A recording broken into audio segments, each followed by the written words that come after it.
अगस्त 2025 में भारत के retail inflation में हल्की बढ़ोतरी दर्ज की गई है। लगातार 2 महीनों की गिरावट के बाद ये उछाल देखने को मिला, लेकिन अच्छी बात यह है कि इन्फ्लेशन 2.7% पर है, यानी अब भी आरबीआई की कंफर्टेबल रेंज 2 से 6% के बीच ही। सबसे अहम बात यह है कि इतनी मामूली बढ़ोतरी के बावजूद देश का मैक्रो इकोनॉमिक आउटलुक मजबूत बना हुआ है।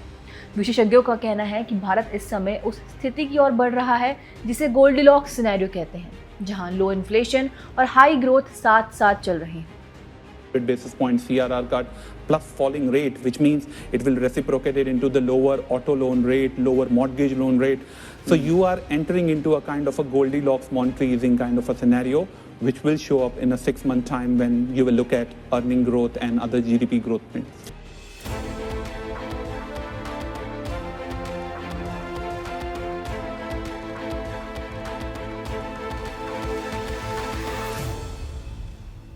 नमस्कार, आप देख रहे हैं क्विक फोकस और मैं हूं आपके साथ जानवी। आज हम जानेंगे भारत की इंप्रूविंग मैक्रोज क्यों अहम है, कौन से आंकड़े इस दावे को साबित करते हैं और कौन से ग्लोबल रिस्क अब भी चिंता का कारण है। अगस्त के आंकड़े सरकार और आरबीआई दोनों के लिए राहत लेकर आए हैं। इन्फ्लेशन में हल्की बढ़ोतरी जरूर हुई, लेकिन फूड इन्फ्लेशन सबड्यूड रही। शहरी और ग्रामीण दोनों भारत के लिए एक बड़ी राहत है। सब्जियों की कीमतों में करीब 15.9% और दालों में 14.5% की गिरावट ने हाउस होल्ड बजट्स को सहारा दिया है। नेशनल फूड सिक्योरिटी एक्ट जैसे प्रावधानों के साथ मिलकर घटती फूड प्राइसेस अफोर्डेबिलिटी आउटलुक को मजबूत करती है। वहीं क्लोथिंग, हाउसिंग, फ्यूल और लाइट जैसी असेंशियल कैटेगरीज में भी इन्फ्लेशन का दबाव घटा है। पिछले साल की तुलना में ये तस्वीर बिल्कुल अलग है। तब भारत को लो ग्रोथ, हाई इन्फ्लेशन की चुनौती झेलनी पड़ी थी, लेकिन अब परिदृश्य बदल चुका है। देश रॉबस्ट ग्रोथ और कंट्रोल्ड इन्फ्लेशन का लाभ उठा रहा है। इस साल की पहली तिमाही में जीडीपी ग्रोथ लगभग 5.5 परसेंटेज पॉइंट्स तेज रही है, जो पॉलिसी मेकर्स और इन्वेस्टर्स दोनों के लिए सकारात्मक संकेत है। इन्फ्लेशन ट्रेंड्स पर नजर डालें तो पिछले वर्ष होलसेल और रिटेल इन्फ्लेशन के बीच 2 परसेंटेज पॉइंट्स से ज्यादा का गैप था।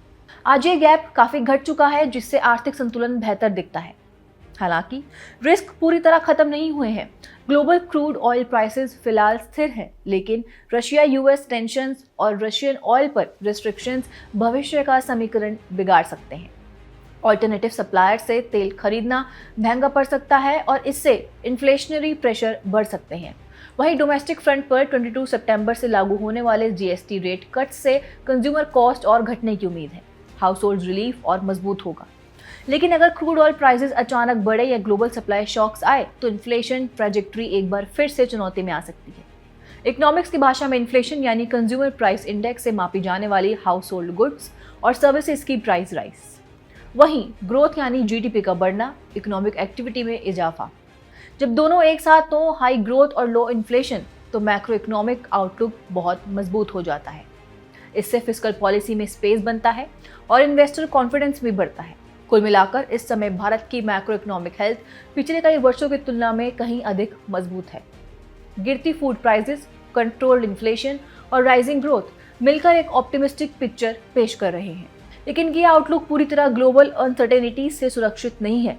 क्रूड ऑयल प्राइसेस में उछाल, जियोपॉलिटिकल टेंशंस या ग्लोबल डिमांड में गिरावट, ये सभी इस संतुलन को बिगाड़ सकते हैं। फिलहाल भारत एक प्रॉमिसिंग जंक्शन पर खड़ा है, जहां ग्रोथ और प्राइस स्टेबिलिटी साथ साथ है।